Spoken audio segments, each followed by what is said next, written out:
Hey YouTube, sometimes when you take photos in areas where there's a lot of sun, you end up with alien green looking people. So this video is to show you how we deal with that. And I'm going to show you some of the worst examples of it.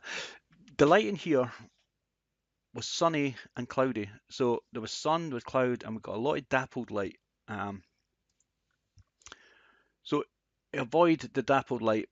The idea was take people between the trees, take them under the trees, and that way they had a canopy of leaves above them, and we had grass below them, which is great, but it gives you a problem. And first glance, you can't really see it on this picture, but if you look closer, you can see we have some alien green skin coming into the image here. If you look down here, down at the side of the face, down this side of the face, and you have to make the decision. I wanted to make sure that we've seen the background. It's much more important to expose for the background here than exposing for the couple because I have lights. So lighting the couple up with flash means that a nice soft light on them.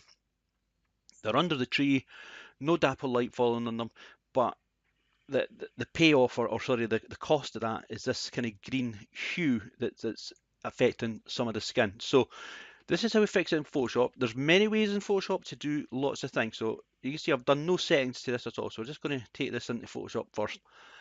And we could do one or two little adjustments here, like take the highlights down just a fraction. And that gives us even more kind of saturated colour in that beautiful green background. And we'll take the high exposure up by a quarter stop. And maybe take the vibrance up a little bit more as well. And then we'll open this into Photoshop.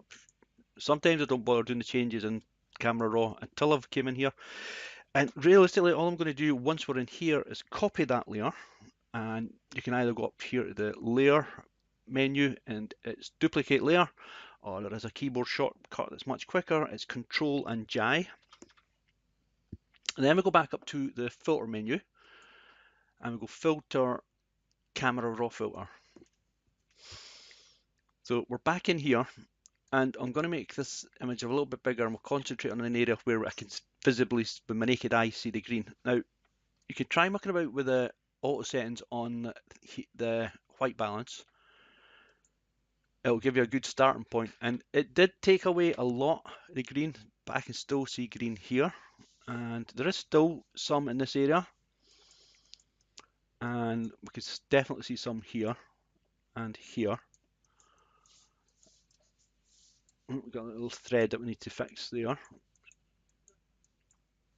And I'm at 100%, so you know you're never going to be looking at these pictures at 100% in real life once they're printed out or an album. But see what we can do here. So I'm going to hit the letter P in the keyboard because I will do other color and light adjustments, but I'll come back in and do them.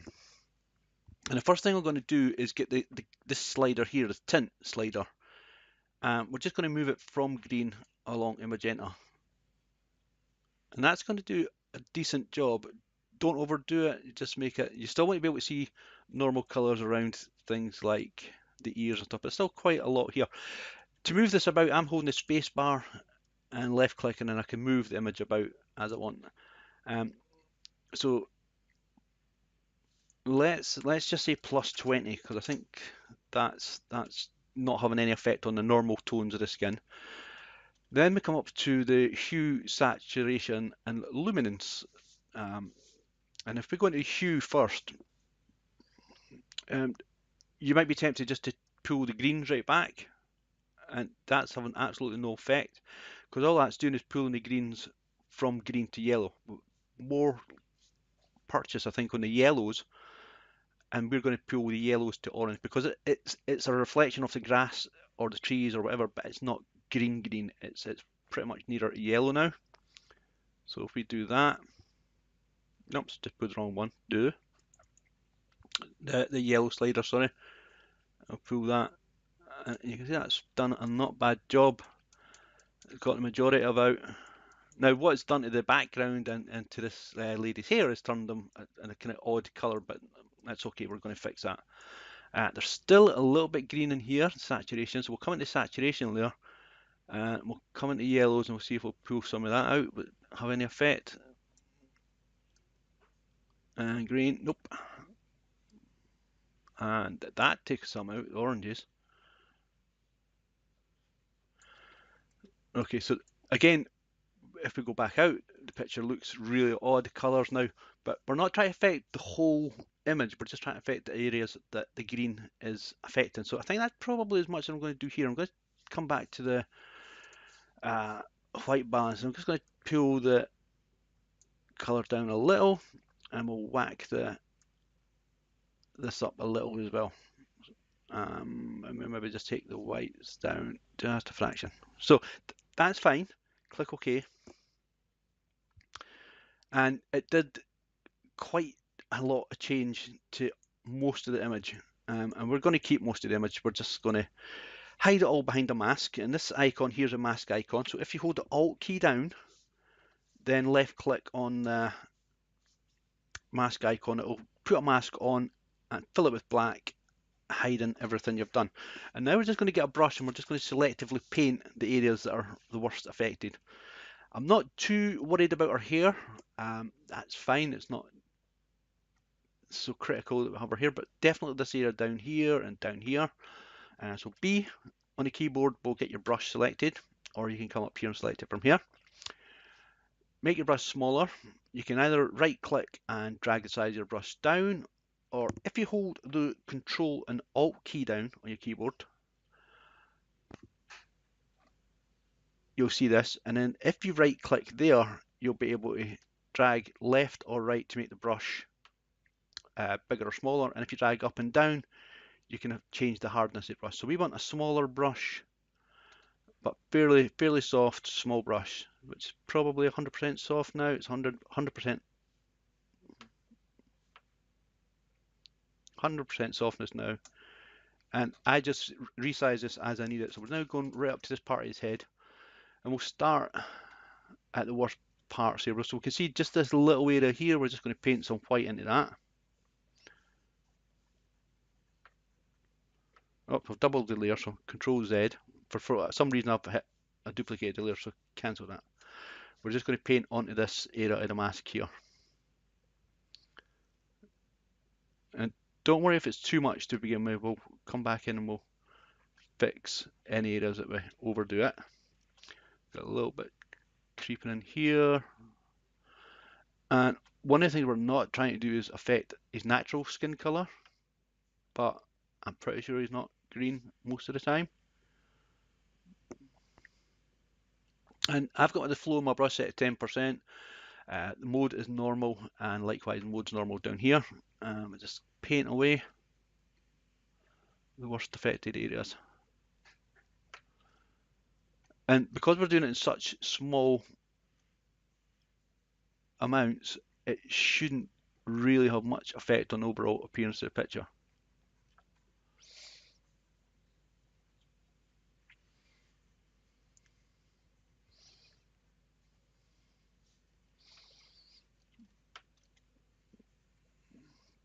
But if it did, the kind of main effect it will have, it will look a bit desaturated, and we can go in and just add a little bit of saturation in just the areas that we are affecting here, or a little bit vibrance even. That would be even better, because it is skin tones that we're affecting. Just a little bit there on the lips, a wee bit around the end of his nose, and into this area here. Still seeing a little bit in here. So we're pretty good at that. Maybe a little bit here in his ear. So we're not bad at that. I don't think we see his hands do it. Yeah, there's a little bit in here. So again, just painting the areas that are worst affected. So now we're going into his good lady, and we're again, she's probably had a sunbed, or she's darker skin to begin with. So we're not going to try and make her skin the same color as his. All we're doing is reducing some of this green, because we've selected all the elements that made it green to start with in the first place. That really is all we want to affect with this technique. So we're just brushing over. And if you're not familiar with what a mask is, all these changes I did before we came into Photoshop proper, eye hid behind a mask. And basically now I'm just punching holes in that mask so that we're not affecting the whole image, we're just affecting the area that we decide. And this was the sort of most prominent area.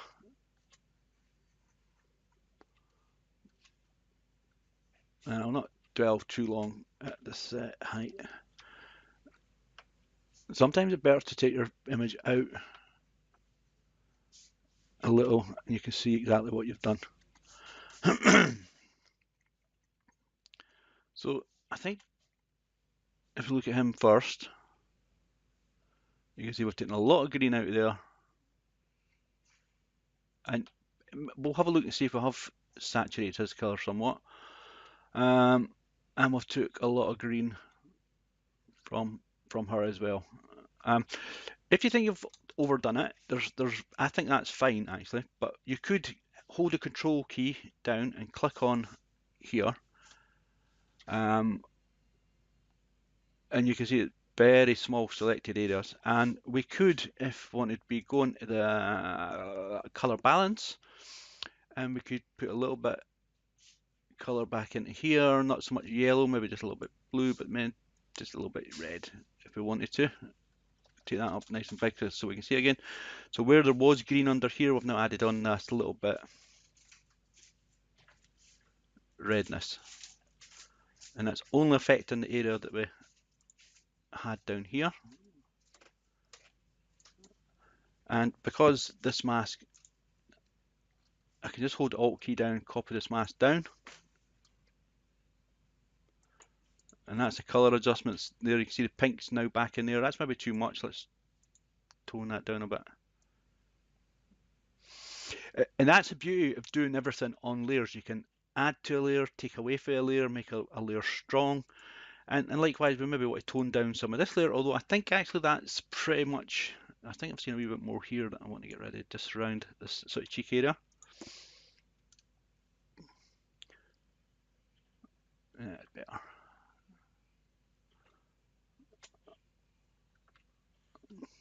Yep, that's pretty much how I would leave that.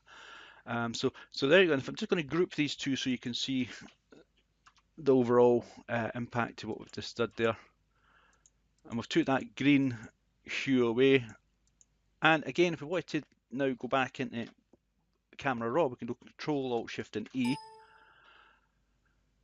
And filter, camera raw filter. And this starts you from a sort of blank area again. And maybe we just want to up color temperature a little now.